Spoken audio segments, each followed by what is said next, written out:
So, Excellencies, Ambassador Kundal, Excellency Ambassador Asif, Dr. Reddy, Ministry of External Affairs, Mr. Miftahi, Business Responsible, Dr. Asif Iqbal, Professor Boutheina, Regaieg, the Dean of Faculty of Economics, Jendouba, Mr. Jaziri, President TABC, Mr. Loukil, owner, Loukil Group, Mr. Chris, Director of the India-Africa Trade Council, Mr. BRAHIM, Managing Director of SBB Global Engineering, Your Excellency, dear panelists, dear audience, good morning, everyone. Actually, I'm pleased to be a member of this panel discussing the adoption of a visionary roadmap between India and Tunisia in order to establish a win-win cooperation in such special global economic context.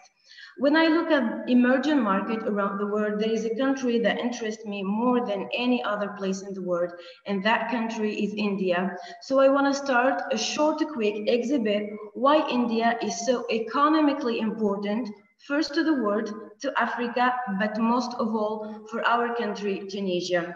Today in Tunisia 2020, we need to be aware of this cooperation's huge potential for the various stakeholders.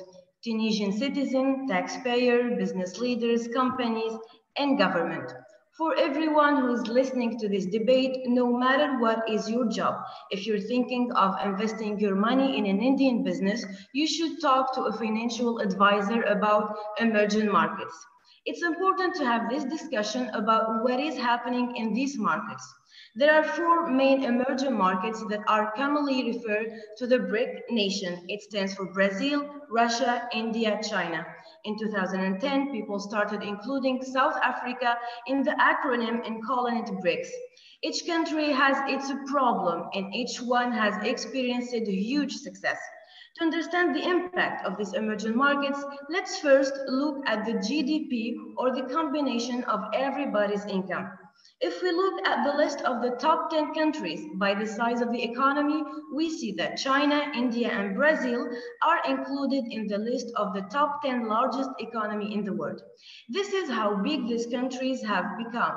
And what is really amazing about these emerging markets is how fast they have grown. They were nowhere near the size 20 years ago. It's a remarkable economic story, but the real question is, what is the economic outlook going forward? So when we look at the Indian nation, they are already the fifth largest economy in the world. But that's not what catches my attention. When I look at India, what crosses my mind is what an incredible potential. In India, we have so much they can grow in all different areas of business, in manufacturing, in technology, in services, and in innovation. This is a country with an enormous population of hard-working people that get results. India could be the next superpower if they make the right moves.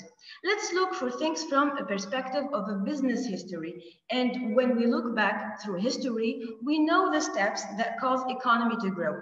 In every case, economies grow by embracing free market principle. And this is exactly why we are here today, gathered to discuss the potential outcome of the future cooperation between Tunisia and India.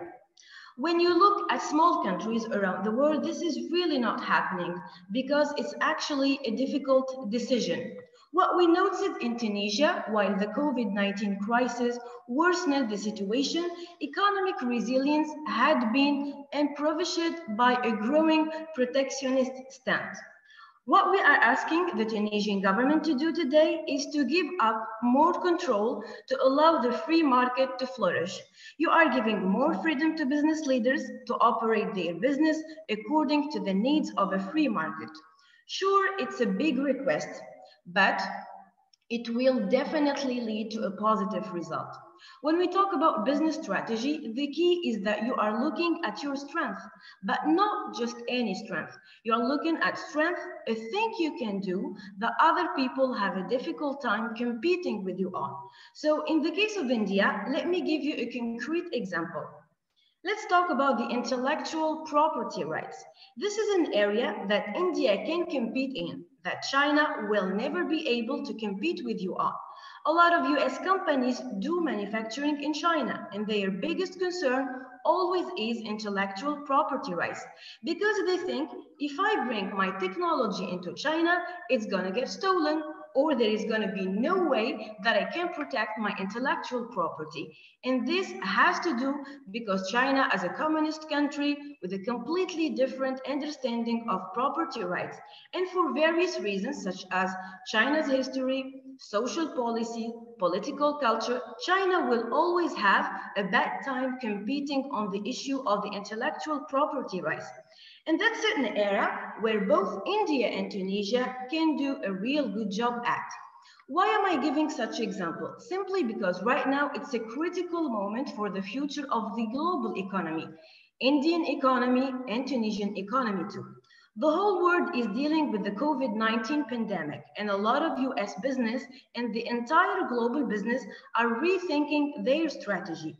Should we continue doing business in China, or should we start to look elsewhere? Isn't it the right time to find new partners? So this is a real opportunity for both India and Tunisia to stand up on the world stage and announce, we stand for the free market, we stand for democracy, we stand for human rights, and we stand for business. So you bring your business in India, Tunisia, and we will deliver results. This is why Tunisian Business Council is present here today to get such messages. We know enough about you to aim for a win-win position and build an economic cooperation based on trust and innovation.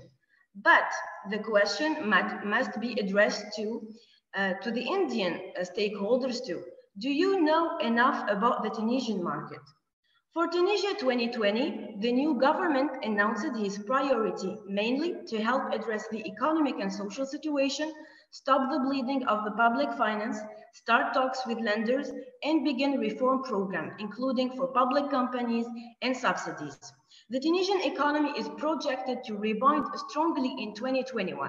Growth in household and in capital spending should boost domestic demand, while the expected return of higher levels of tourism is likely to bolster the external sectors. Let me share with you my philosophy on business. In order to win in Tunisia, we should absolutely look at our strength, at the product and services we can offer to the world to make the world a better place, and our economy have a lot of strength despite the current problems. So what are our main strengths? We have support from international donors.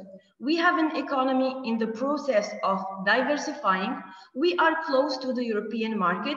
We have a tourism potential. We have natural resources, and we have a growing integration of women in the political and economic governance position.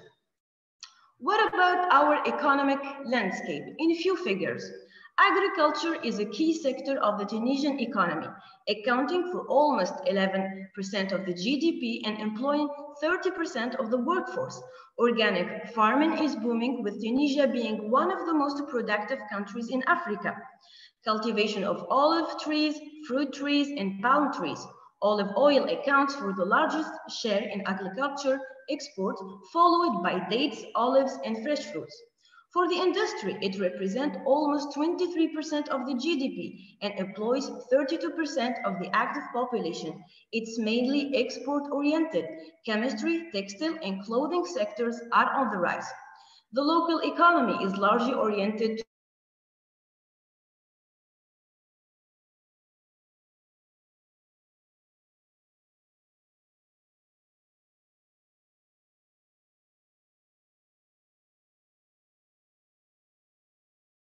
which suffered from terrorist attacks, recovered considerably. And finally, professional training, research are both rising sectors.